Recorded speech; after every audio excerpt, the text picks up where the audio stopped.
জানি তাই। জয় শ্রী রাধেশ্যাম। গয়া ধামের কথা আমরা সবাই জানি। গয়া এমন একটি ধাম যেটা আমাদের সবার কাছে পরিচিত।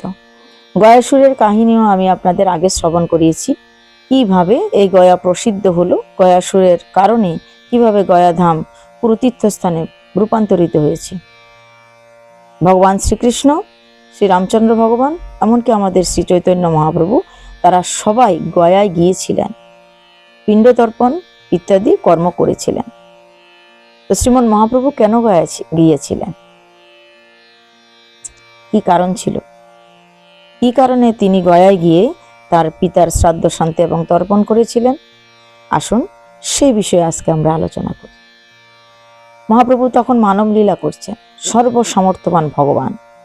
তার পিতাকে উদ্ধার করার জন্য তাকে গয়া যাওয়ার প্রয়োজন পড়ে না। তিনি ইচ্ছা করলে বাড়িতে থেকেও তাকে উদ্ধার করতে পারবেন।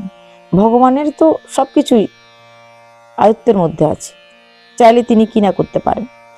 কিন্তু ভগবান কেন গেলেন? চৈতন্য মহাপ্রভু কেন গিয়েছিলেন? শ্রী চৈতন্য মহাপ্রভুর বাবা ও মায়ের কথা আমরা সবাই জানি। তাদের নাম শ্রী জগন্নাথ মিশ্র হচ্ছে মহাপ্রভুর বাবা এবং শচী দেবী হচ্ছে তার মাতা। তো এই জগন্নাথ মিশ্র যখন দেহ রাখেন, মহাপ্রভুর বয়স তখন কত? খুবই অল্প বয়স। আর তার বড় ভাই বিশ্বরূপ তখন সন্ন্যাসে চলে গেছে। বিশ্বরূপ সন্ন্যাসে চলে গেছেন। মহাপ্রভু 10 বছর বয়স, লেখাপড়া করছেন, পাঠশালায় পড়ছেন। সেই সময়ে একদিন জগন্নাথ মিশ্র স্বপ্ন দেখলেন। কি দেখলেন? শ্রীমন মহাপ্রভুর সন্ন্যাস রূপ। মহাপ্রভু সন্ন্যাস নিয়েছেন, সেই রূপটা তিনি দর্শন করলেন। কিভাবে? স্বপ্নে। মহাপ্রভু তো সন্ন্যাস নিয়েছিলেন 24 বছর বয়সে। আর সেই সময়, যে সময় তিনি স্বপ্নে দেখলেন, সেই সময় মহাপ্রভুর বয়স হয়েছে 10 বছর। তো কিন্তু স্বপ্নে যখন তিনি এই দৃশ্যটা অবলোকন করলেন, দেখলেন, তার খুব কষ্ট হলো। একটা ছেলে তো আগেই চলে গেছে। তাই শ্রী চৈতন্য ভাগবতে কবিরাজ গোস্বামী আলোচনা করছেন যে কেবল মাত্র, প্রত্যক্ষ নয়, কেবলমাত্র তিনি স্বপ্নে দর্শন করছেন শ্রীমন মহাপ্রভুর সন্ন্যাস লীলাটা, সন্ন্যাস রূপটা।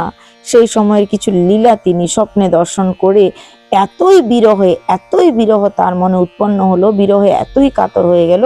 ছেলে 10 বছরের তার সামনে আছে, ছেলে লেখাপড়া করছে, ছেলে তার কাছে কাছে আছে, কিন্তু তথাপি ওই যে স্বপ্নে যে রূপটা তিনি একবার দর্শন করেছিলেন, তার বিরহ এতই প্রবল হলো, সেই বিরহের থেকে তার জ্বর এসে গেল। বিরহের বিকার রূপে কি হলো?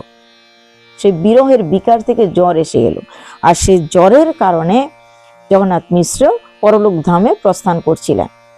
তো তিনি যখন পরলোক ধামে প্রস্থান করছেন, সেই সময়ে মহাপ্রভুর সঙ্গে ছিল, মহাপ্রভু কাছে ছিল। তো মহাপ্রভু যখন কাছে ছিলেন, যখন তিনি মৃত্যু পথযাত্রা চলে যাচ্ছেন বা চলে যাবেন, সেই সময়ে সেই ছোট্ট মহাপ্রভুকে, তার পুত্রকে তিনি বলে গেলেন, হে পুত্র, তুমি যখন বড় হবে, তুমি যখন যুবক হবে, তুমি যখন সংসার ধর্ম পালন করবে, যুবক হবে, পূর্ণ বয়স হবে, তখন তুমি গয়া যাবে হে পুত্র। গয়া গিয়ে পিণ্ড দিয়ে আমাকে উদ্ধার করে দিয়ে আসবে। এই কথাটা মহাপ্রভুকে তার বাবা বলে গেছিলেন, চৈতন্য ভাগবতে উল্লেখ আছে। তো যেহেতু এই কথাটা বলে গেছিলেন, মহাপ্রভুর এটা মনে আছে। তাই মহাপ্রভু যখন বড় হলেন, তিনি পণ্ডিত, পাঠশালায় পড়াচ্ছেন, শিক্ষা দীক্ষায় চারিদিকে তার নাম ছড়িয়ে পড়ল। শত শত তার শিষ্য আছে, সবাই তাকে কত মান্যগণ্য করে। সেই সময় শ্রীমান মহাপ্রভু কতিপয় শিষ্যকে সঙ্গে নিয়ে তিনি গেলেন গয়ার উদ্দেশ্যে। গয়া ধামে গিয়ে তিনি পিণ্ড দিলেন। সেখানেই কিন্তু, এই গয়াতেই কিন্তু শ্রীমন মহাপ্রভুর যে দীক্ষা হয়, ঈশ্বরচন্দ্র পুরীর কাছে যে দীক্ষা নিয়ে গেছেন, তিনি সেই গয়াতেই নিয়েছেন। তিনি গেলেন শিক্ষক মহাপ্রভু, শিক্ষক শ্রী চৈতন্য শিক্ষক ছিলেন যখন তিনি গয়ায় প্রবেশ করলেন। কিন্তু গয়ায় গিয়ে এই কিছু সময়ের মধ্যে, অল্প সময়ের মধ্যে মহাপ্রভুর জীবনের একটা বিশেষ পরিবর্তন আমরা লক্ষ্য করতে পাই। হা কৃষ্ণ, হা কৃষ্ণ, হা কৃষ্ণ বলে দুনয়নে বাড়ি, দুনয়নে জল ঝরছে হা কৃষ্ণ বলে। গেলেন তো শিক্ষক, গেলেন তো টিচার, গেলেন তো কি পণ্ডিত মহাশয়, কিন্তু ফিরে যখন আসছেন তখন ভক্ত, কৃষ্ণ বিরহে কাতর এক যুবক, কৃষ্ণ বিরহে কাতর এক ভক্ত, কৃষ্ণ কৃষ্ণ কৃষ্ণ কৃষ্ণ কৃষ্ণ নামে মাতোয়ারা, এক ভগবানের একনিষ্ঠ ভক্ত। তাই শ্রীমন মহাপ্রভু গয়ায় গিয়ে এক নতুন দিক তার জীবনে খুলে গেল, এক নতুন যাত্রা তার শুরু হলো, জীবনের নতুন যাত্রা। এবং তারপর থেকে তিনি হরিনামের বন্যায় জগৎকে ভাসাতে চললেন, আর পিছনের দিক ফিরে তাকে তাকাতে হলো না।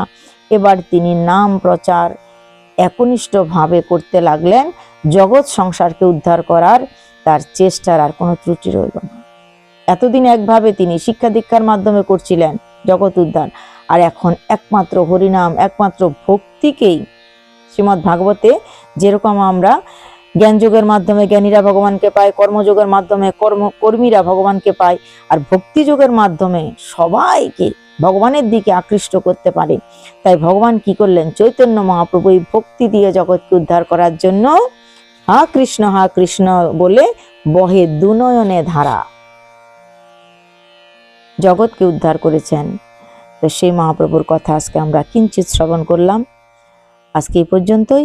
জয় নিতাই, জয় শ্রী রাধেশ্যাম।